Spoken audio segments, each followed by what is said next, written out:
Hello hi అందరికీ నమస్తే. ఈరోజు మనమైతే కనుక ఒక ప్రత్యేకమైన ప్రదేశానికి వచ్చాము. ఆ ప్రదేశంలోకి వెళ్ళే ముందు మన ఛానల్ ఇంకెవరు సబ్స్క్రైబ్ చేస్తే సబ్స్క్రైబ్ చేయండి, షేర్ చేయండి, లైక్ చేయండి, సపోర్ట్ చేయండి. మనమైతే ఆ ప్లేస్ ఏంటో చూద్దాం, వచ్చేయండి. హలో హాయ్ ఫ్రెండ్స్, ఈరోజు మనమైతే కనుక మన నర్సాపూర్ నుంచి చించినాడ దగ్గర ఉన్నటువంటి ఎంతో ఫేమస్ ప్లేసు మన దిండి రిసార్ట్ దగ్గరికి అయితే వెళ్తున్నాము. ఎంతో బ్యూటిఫుల్ ప్లేసు, పైగా మంచి వర్షం పడుతుందండి. మంచి వర్షంలో అయితే ఈరోజు మనం వెళ్తున్నాము. చించినాడ మీదుగా బ్యూటిఫుల్ వ్యూ అయితే ఉంది. చక్కగా పచ్చని కొబ్బరి చెట్లు, గోదావరి అదిరిపోయే వ్యూ అయితే ఉంది. ఎక్కడ మిస్ కాకండి, స్కిప్ చేయకండి, పూర్తిగా చూడండి. వర్షంలో అయితే బాగుంటుందని చెప్పి కష్టపడి వర్షంలో తడుచుకుంటూ వచ్చి మరీ తీసాము. సూపర్ వ్యూ అయితే ఉంది ఈరోజు అయితే కనుక, ఎక్కడ మిస్ అవ్వకండి. నేనైతే మిమ్మల్ని ఎక్కువ విసిగించను. పూర్తిగా వీడియో అయితే చూడండి, ఎంజాయ్ చేయండి.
ఓకే ఫ్రెండ్స్, మనమైతే కనుక రిసార్ట్ దగ్గరికి వచ్చేసాము. దిండి రిసార్ట్ ఆల్ట్రేషన్ వర్క్స్ అయితే చేస్తున్నారు.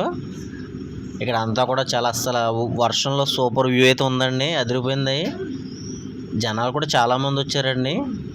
ఎందుకంటే ఇది రిసార్ట్ కాబట్టి అబ్బాయి ఎన్ని కార్లు ఉన్నాయి చూడండి. ఫుల్గా అయితే క్రౌడ్ ఉన్నట్టున్నారు లోపల. ఎంతో famous Dindi resort, alteration work చేస్తున్నారు. మన ఫ్యామిలీతో వచ్చి స్టే చేయడానికి మంచి ప్లేస్ అండి ఇది, సూపర్ ప్లేస్ అని చెప్పొచ్చు. ఎంతోమంది ఫ్యామిలీస్ వస్తున్నారు. చక్కగా బ్యూటిఫుల్ వ్యూ అయితే ఉంది. ఇక్కడ అదిరిపోయే వ్యూ అయితే ఉంది. ఎక్కడ మిస్ కాకండి, స్కిప్ కాకండి. సూపర్ వ్యూ ఉంది, అదిరిపోయింది, మామూలుగా లేదు. పిల్లలు ఆటలు చూడండి, సూపర్ అయితే ఆడుతున్నారు. బ్యూటిఫుల్ వ్యూ ఉంది. మనమైతే లోపలికి వెళ్దాం. లోపలికి వెళ్ళి లోపల చక్కగా ప్లేస్ అంతా ఎలా ఉందో మనమైతే చూద్దాము. రండి, లోపలికి వచ్చేయండి. మనమైతే ఎంట్రన్స్ బోర్డు దగ్గర ఉన్నాము. ఎంట్రన్స్ ఇదండి ఎంట్రన్స్. ఇప్పుడు లోపలికి వెళ్దాము. లోపల చూడండి, రకరకాల క్లాక్స్ అయితే ఉన్నాయి. ఇది ఎంట్రీ అండి. ఇక్కడ ఎంట్రీ తీసుకోవాలి మనం. బోటింగ్ చేసిన, మన రిసార్ట్లో స్టే చేసిన ఎంట్రీ దగ్గర అయితే మనం బుక్ చేసుకోవాలన్నమాట. మనం ఇప్పుడైతే ఇంకా లోపలికి వెళ్దాము. లోపలికి వెళ్ళి మనం లోపల ఉన్న అందాలన్నీ కూడా చూసేద్దాం, మిస్ అవ్వద్దు. లోపలికి ఎప్పుడెప్పుడు వెళ్దామని చూస్తున్నారు కదా, వచ్చేయండి, లోపలికి అయితే వెళ్ళిపోదాం. లోపల చూసేద్దాం. ఫుల్ క్రౌడ్ అయితే ఉన్నారు లోపల. మనం లోపలికి వెళ్ళి లోపల ఉన్నాయని చూద్దాము. మిమ్మల్ని నేను ఇంకెక్కువ సూచించను, మీరైతే లోపలంతా ఓ లుక్ వేసేయండి.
ఓకే ఫ్రెండ్స్, చూస్తున్నారు కదా, సూపర్ రిసార్ట్ అయితే అదిరిపోయిందని మామూలుగా లేదు. ఎంతోమంది ఫ్యామిలీతో వచ్చి ఈ రిసార్ట్కి మ్యూజిక్ పెట్టుకుని మరీ ఎంజాయ్ చేస్తున్నారు. ఇక్కడ స్విమ్మింగ్ పూల్ అయితే కనుక స్విమ్మింగ్ చేస్తూ చిన్న పెద్ద తేడా లేకుండా అందరూ కూడా చాలా ఎంజాయ్ చేస్తున్నారండి. ఇంకా మన బోటింగ్ ట్రిప్ చూశారు, గోదావరి దగ్గర చూశారు, బోట్లు చూశారు. అదిరిపోయే వ్యూ అయితే ఉంది. ఫ్యామిలీతో మనం గడపడానికి ఈ రిసార్ట్లో అయితే మనం ముందే బుక్ చేసుకుని రావచ్చండి. ఇక్కడికి అదిరిపోయే ప్లేస్ దిండి రిసార్ట్, మామూలుగా లేదు. లోపలంతా కూడా సూపర్ వ్యూ అయితే ఉంది. చక్కగా మనకి బయట బోటింగ్ కానివ్వండి, ఇక్కడ పిల్లలది అసలు అదిరిపోయింది, మామూలుగా లేదు. ప్రతి ప్లేస్ కూడా సూపర్ అయితే ఉంది. ఇక్కడ నేనైతే మిమ్మల్ని ఎక్కి విసికించను. మొత్తం చూసారు కదా మీరైతే కనుక లాస్ట్ వరకు చూడండి. లాస్ట్లో ఒక సూపర్ మ్యాజిక్ అయితే ఒకటి ఉంది, లాస్ట్ వరకు చూడండి. ఓకే ఫ్రెండ్స్, మన వీడియో నచ్చినట్టయితే లైక్ చేయండి, షేర్ చేయండి, సబ్స్క్రైబ్ చేయడం మర్చిపోవద్దు. లాస్ట్ దగ్గర చూడండి.